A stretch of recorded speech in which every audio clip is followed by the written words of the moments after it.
एक स्टूडेंट्स का क्वेश्चन आया था, सर मेरे PT1 एग्ज़ाम आने वाले हैं और पूरा वेकेशन से वो बीत गया है, कुछ समझ में नहीं आ रहा है कि कैसे प्रिपरेशन को स्टार्ट करें। जब भी पढ़ने बैठते हैं तो हमारा दिमाग फिर से मोबाइल में या फिर किसी और चीज़ों में लग जाता है। पिछले 1 महीने से हम पूरे छुट्टियाँ मस्ती मूड में रहें, अब समझ में नहीं आ रहा है, पढ़ाई को फिर से शुरू करें।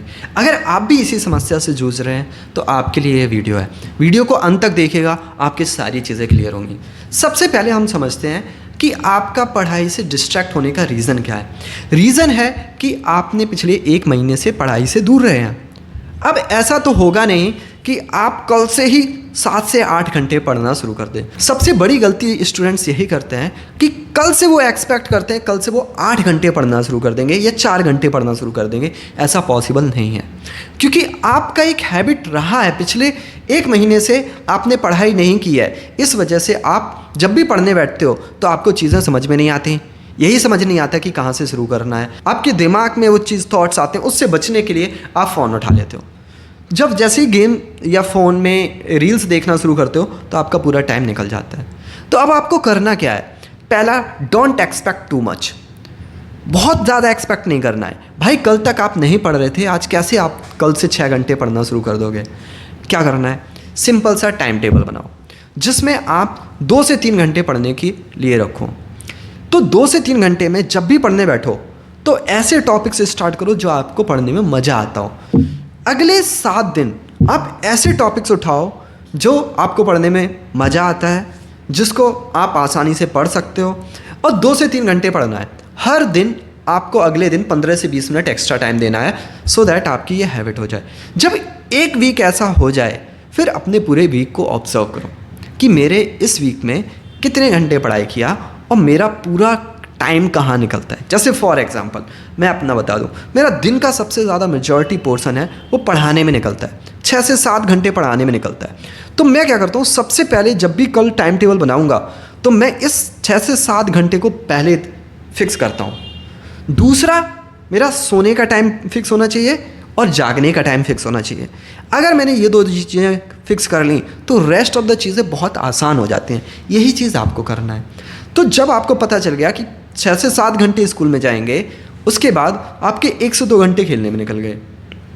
अब आपको समझ में आ गया कि सर हमारा स्टडी टाइम्स इतना है और इसमें इतने टाइम्स हम पढ़ सकते हैं। आपने जैसे ही स्टडी टाइम्स फिक्स किया, दूसरा चीज़ जो आपको फिक्स करने की ज़रूरत है वो है कल क्या पढ़ना है। सबसे बड़ी गलती स्टूडेंट्स यही करते हैं, जब भी वो पढ़ने बैठते हैं तो उनके दिमाग में प्री प्लान नहीं होता, उनको पता नहीं होता कि हमें क्या पढ़ना है।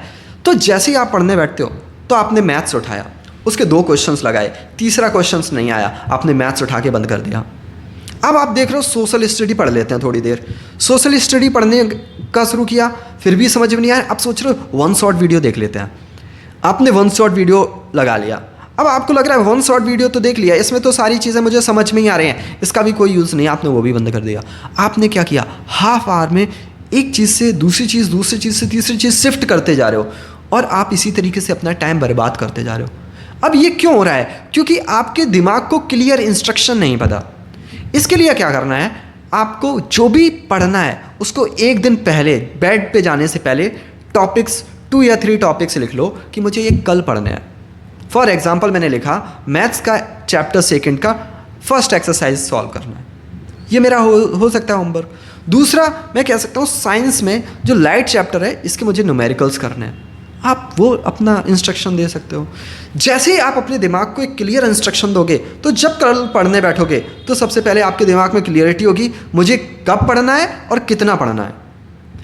ये 2 चीज़ें फिक्स होते ही अब आपको 2-4 दिन आप धीरे धीरे जैसे ही टाइम टेबल पर इम्प्लीमेंट करना शुरू करोगे, आपको कॉन्फिडेंस आना शुरू हो जाएगा।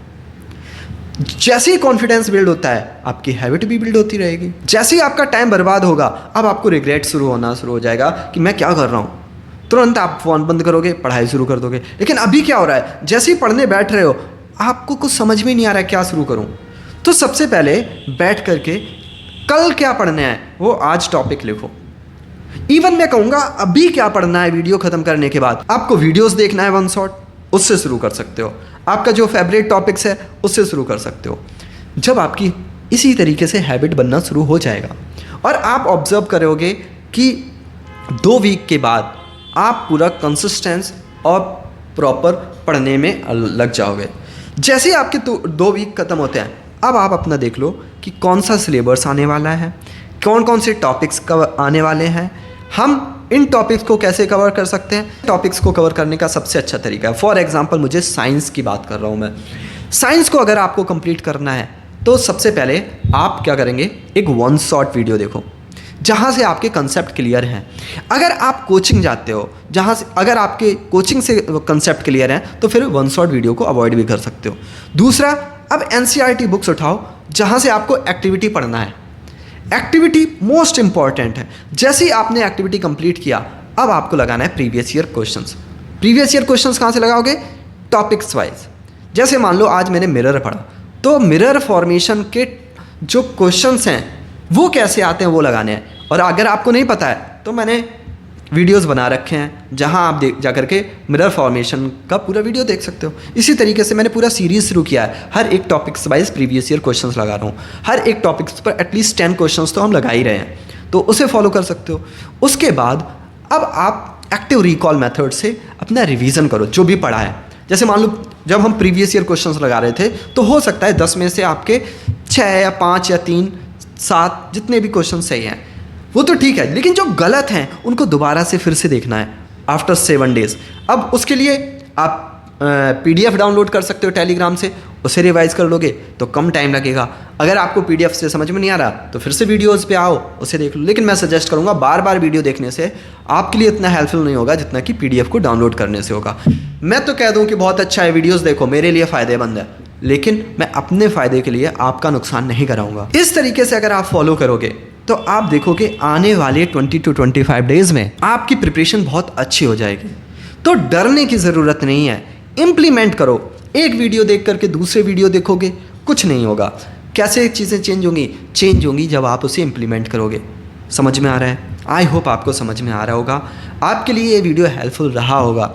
ऐसे ही और वीडियोस के लिए चैनल को सब्सक्राइब करना ना भूलें। तो फिर आज के लिए इतना ही, मिलते हैं अगली क्लास में। Thanks for joining, have a great day, bye, take care.